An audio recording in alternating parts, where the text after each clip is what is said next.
Uh, One of the things to consider when we speak about going to space is what do we define the space as? And what do we see or what we consider as a space? We take a space in our physical body on this planet, and at the same time, within the structure of our physical body, there is another dimension of life which we call the soul of the man. And even though it lives within the space dimensions of the body of the man, has its own life and has its own line of communication. And what we define space, going to space, we already know the inner sanctum or the creator of our physicality travels the depth of the universe, has been the space travel all the time, has a line of communication with other parts of us, be it through dream we call it, or through subconscious some people they call it, or we have the choice that physically move the physicality with its soul. In a way, we have a bird caged in the physicality of the body of man, and that bird is called the soul of the man. We can open that cage and let it loose at the point of death. When the operation of this cage rots away, and it cannot hold together, and this beautiful bird becomes free. Still, it takes life in the universal dimension because it has a life. It exists on its own. Or we can carry the cage in a box and take it anywhere. I can take a bird cage in the car, I can take a bird cage in my hand and walk around the park. It doesn't change the entity and existence of that bird. It's still a bird, still sings, still communicates with other birds in the park. And this is how our soul is. So we give option. Those who understand the process of the creation can take that cage, that bird, out of the cage and free it, because we trusted it come back in. It's very much when you have a parrot at home, you open the door, you let him fly around the house, and he comes back again and he goes in the cage. Because you trust it. It knows that's where it belongs to. And this is the process that we have made an option to man. The soul of the man is that bird, but is encaged in physicality of body of man. And for the first time, man knows, man can see that it's him who hasn't trusted the bird to be freed.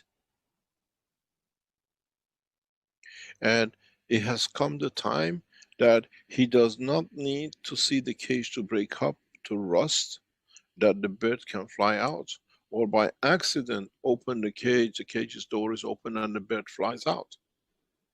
That accident is when we die on the street. The bird cage opens up. That bird still gets freed. But now we are teaching how the man has control over this door of the cage. And he trusts that the soul will come back to the body. Or the bird will stay, that it can create that atmosphere of the home, the cage. This is the problem we have, and this is what we call it different ways of traveling. But to be able to free that bird without accident, or when the cage cracks, rust, and we call it death, we are teaching how to be able to control, to trust that that bird, when we release it, can come home. Or can make a home that we can go to. When my children were young, 4 or 5 years old, they wanted a bird, a cockatoo. I bought them a cockatoo. And this bird in the cage was very young, few weeks old when we got him. And we used to let it free in the house. He knew he goes back in and he sleeps there and he lays egg there. And it came to the point, because of the diseases carried, we had to, the doctors told us, this bird cannot stay in the house because it's causing problem in the house, health problems. So we decided that we loved the bird. We didn't want to let it go, it was part of us. So we decided if we let it free, it will die, because he didn't know how to look after himself because he was hand fed. We decided we'd take him to sanctuary and we give it to sanctuary to be kept. We carried the cage across a park, and as we were walking to go to the sanctuary in the park to be given to them, an old lady saw us. She says, "Oh, what a beautiful bird." We said, "We have a problem. We love him, but if you leave him here, we don't know if you see him." She says, "I'll look after it. Give it to me. You can come and see it anytime you like." And it was just like a gift. So we got the old lady in the car. We went to her house. We put the cage there. We showed them how to look after the bird, and the bird was free again in the room. And every now and then, children said, "Papa, can we go and see him?" So we called the lady, we go and see him, and the bird is there. And it was a new home. It was our home. And this is how the soul of the man should be. Is trusting that where he goes, he can make a home for us. So in this process, we are teaching different ways of freeing the bird or carrying the cage. The bird is still there. If you want to carry a cage and go somewhere, you get in the car. That's your spaceship. Still the cage is there and the bird inside. The cage is the body of the man and the bird is the soul of the man. Because we haven't trusted that we get the bird back, we carry the cage in the spaceship. Or there is another line of teaching, which is the understanding the structure of the cage, that you can make the cage not to rot, that then it frees the bird, but it can open up and you can carry the bird is free, you don't need to fuel it, you don't need to do anything, it travels the space of the room, the space of the garden, the space of the city, and it comes back home again. In a way, when we teach about the soul of the man, is in getting the man to trust himself. And to trust himself, he has to become detached. He has to come detached from physicality, detached from the wealth, detached from everything else. That the wealth is within me, not belonging to me.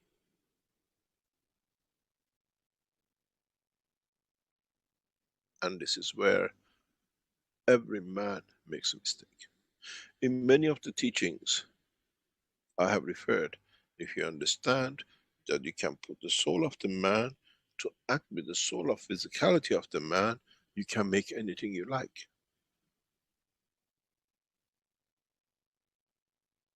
The soul of the man is the sun, and the soul of physicality in the palm of the hand of the man is the earth.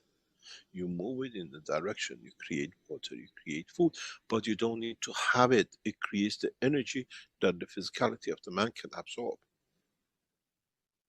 We give the earth in the hand, in the palm of the man. He creates what he needs, he takes what he needs from it. Then, if you understand this, you allow the soul of the man to carry the soul of the physicality of the man with it, and whenever it comes, it makes that hand, that palm, 1,000 meter, 1 meter, in a cage of physicality or in a cage of non-dimension. So it's not methods of flight, It's the method of man understanding his own potential, his own grace. So, because we have so many people who are so physically attached, we teach about the spaceship for years. This is what it was. They still wanted to see they can get into something. But, as I said, I teach for the universe, not for the man. What we teach in the dimension of soul of the man, many travelers of the universe which hear the soul of me are educated, they understand what they missed. But as this is the last time we bring a messenger on earth, we teach everything for mankind to carry. All the rules are in the book. There shall be no more messengers.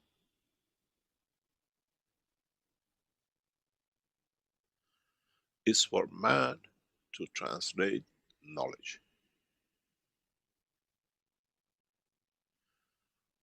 Scientifically, and then through the understanding of the soul of the man. What we call theology, ethics. Ethics of using the science in a way that does not harm no one, but it implies and applies the survival of the others.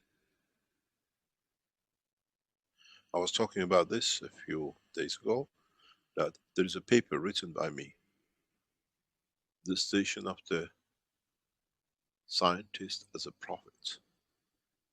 The prophets we call Muhammad, Christ or anybody, are for the soul of the man, conduct of the behavior. Scientists like beautiful Tesla and others are to elevate the same, but the physicality of the man. This time we have put the two together in one go, then there is no difference. We teach the ethics, the soul conduct and physicality. It's for the man to understand where the two merge and when it's needed to be done.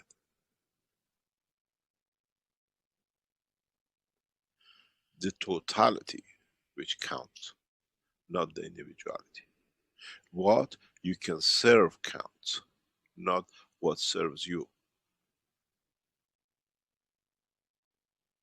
So, in this way, if you are physical, we have given you the spaceship, all these reactors. If you have moved in the dimension of understanding part of it, you have the dynamic system, you get some energies, you put a glass of water, you mix the energy and something else together, you're still the camel bird. You put the orange, take the energy, but you still want that the physicality that you're doing something with it, you drink the water. And for the soul of those who understand the totality, then they don't need the cage. They're the free bird. And this is the essence of all the teaching. It's not different ways of flight, is understanding the existence of the universe. Then if you travel with a spaceship, who do you see? The citizens of the universe in a physical dimension. If you travel with the soul that you can create the physicality, you take that out of the equation. You travel, but you know you have connection with everybody. It's very much, as I said once, it's like you get off out of London and you go to New York. You're there on your own, but you still pick your phone and speak to the family in London. It's not finished. Now, the soul of the man, given the man the same opportunity. We teach for the time to come, and we teach from now till that time to come. And that time comes, is not anymore the end of the world, something will happen. It's the maturity of the one's understanding of his own creation.